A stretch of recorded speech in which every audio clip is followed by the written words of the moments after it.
So, how long did it took me to get monetized in YouTube and how much did I make on my first paycheck? Hi there everyone, I'm finally making my first video of many in this YouTube content creation series. And I feel this is like a passing of torch to my fellow small YouTube channels as I personally watch several inspiring videos like this. When small content creators finally reach the required YouTube criteria to get AdSense on your videos. So, just a quick summary. I started YouTube content creation just last year of 2024, and I'm in the travel niche. Me and my wife just loves traveling already, and though I don't plan to become a content creator, it was always a thing that was at the back of my mind, as a lot of my friends ask us on travel related things like how we save on flights, how we get discounts on our accommodations, and to the amazing places that we were traveling to. I will cover several topics here, starting with the YouTube requirements to get AdSense enabled for your videos. Two is what pushed me to finally dive in the YouTube content creation scene. Three, how long did it take me to get monetized in YouTube?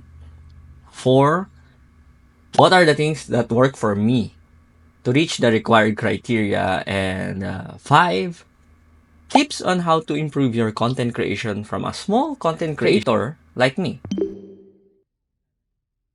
First, let's discuss the requirement by YouTube to get AdSense on your videos, which is the main thing that every small content creators aim for, as AdSense will be the primary source of monetization for the majority of small content creators. So, you will need 1,000 subscribers and 4,000 watch hours for the regular content creators, but for YouTube Shorts, which is the short form videos similar to TikTok and Facebook Reels, you will need at least 10 million views. It's either of those two. So, as a regular content creator, of course, I aim for the 4,000 watch hours. My account on YouTube is decades old, but I only committed to being a content creator after our trip from Switzerland last spring of 2024. I initially thought that since our toddler won't remember all of this, I wanted to create a video journal of our trip, which led to me having fun creating videos as well as tutorials and guides to Switzerland. And since on social media, I was participating to several travel groups and handing out tips to travelers not just in Europe but in the Philippines as well. I officially started with my first serious content creation video, which is the snow in early spring, Lauterbrunnen to Muren, Switzerland, which I will link here. I uploaded the video on May 29, 2024. If you watch that video, it's really not that great compared to my current videos.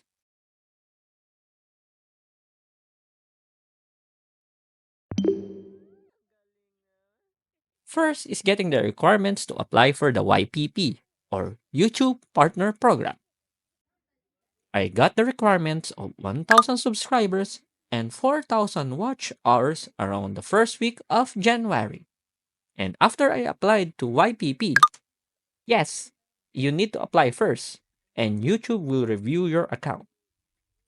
After the review, I officially got the email from YouTube on January 13 of 2025. So, how long did it took me to get monetized on YouTube? It took me approximately 230 days from the start, or 7 months plus 16 days. For me, I consider it kinda fast, as I was so obsessed on reaching the monetization requirements that I was constantly digesting a lot of YouTube content creation information on several Reddit posts and comments on YouTube. Most people that gets monetized takes longer than that. Some even takes years to just to get monetized. So for me, all the hard work and dedication for improvements paid off. Things that work for me to get into the YouTube Partner Program.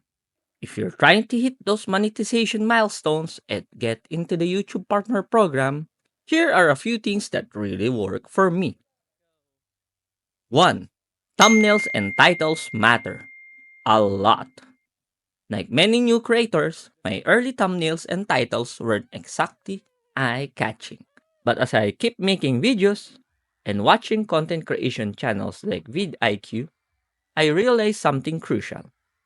No one clicks, no one watches, no matter how good your content is.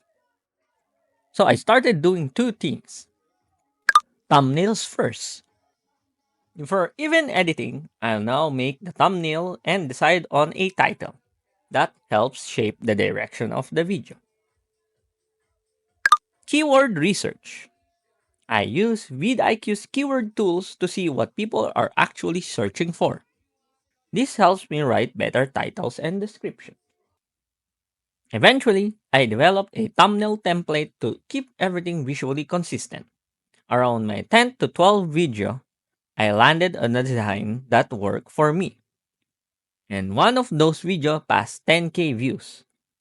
Since then, I've stuck with that style ever since. 2. Using YouTube Shorts even if it's not your focus. I didn't set out to grow through shorts, but I kept posting bite-sized videos related to my niche, travel content. And surprisingly, it helped. Here's what I did. I made sure each short was tied to a related long-form video. When uploading, I linked that long-form video using the related videos setting. For example, when I posted multiple shorts about Switzerland, I linked them to our 10 Days in Switzerland vlog. You can check it out here. Each short didn't blow up, but they steadily brought in views and some new subscribers.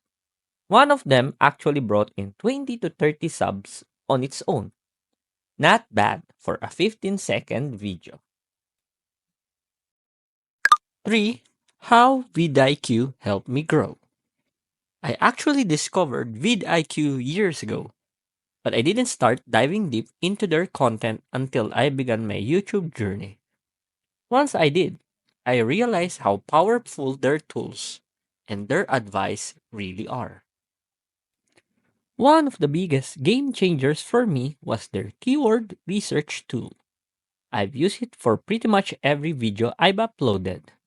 It helps me find the right keywords to include in my titles, description, and tags, which has definitely helped with visibility and growth.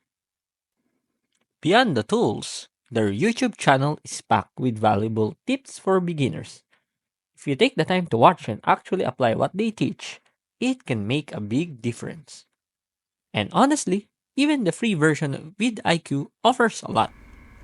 But since I found so much value in it, I decided to upgrade to the annual plan. Partly to unlock more features, but also a way to support the platform that helped me get monetized.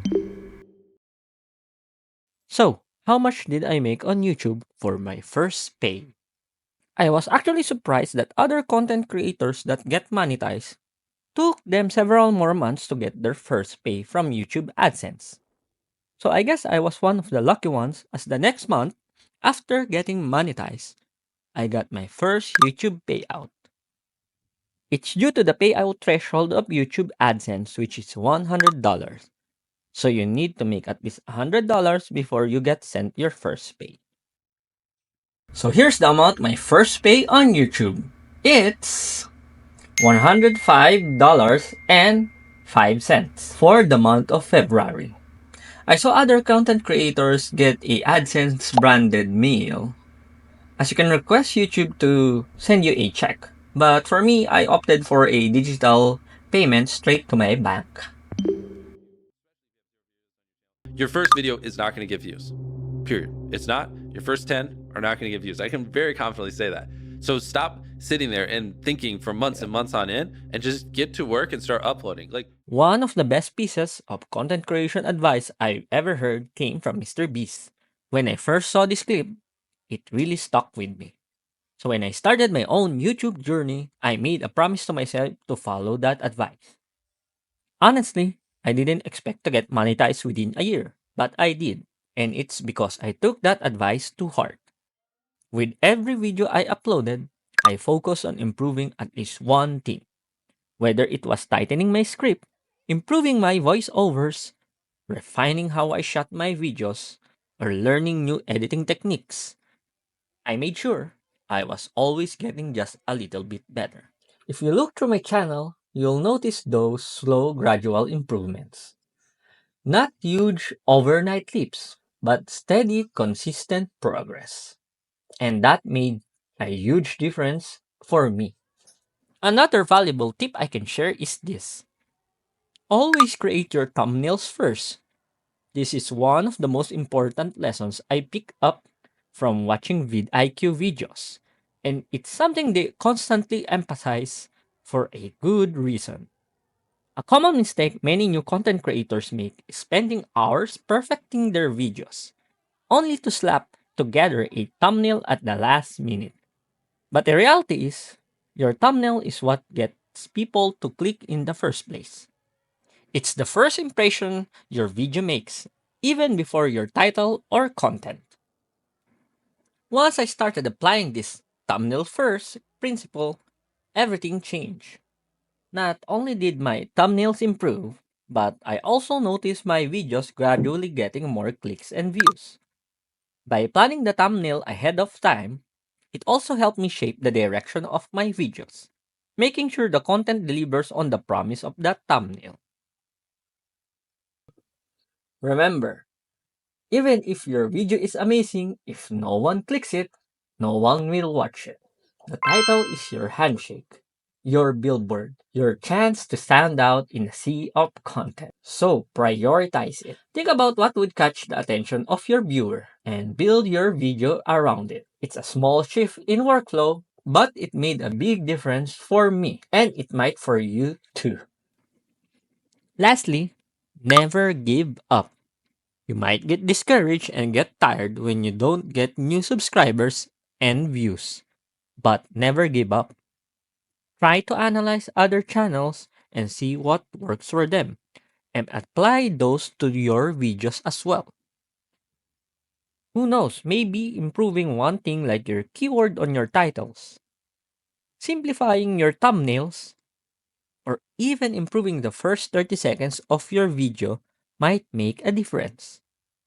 Just never give up. Once you give up, you lose. I hope this video helps content creators who are still trying to get monetized. I wish you the best and always strive to improve every new video. If this video motivated you or helped you in any way, please like and subscribe as you might like some of my travel videos. If you have any questions, feel free to comment down below. Thanks and keep on creating amazing videos.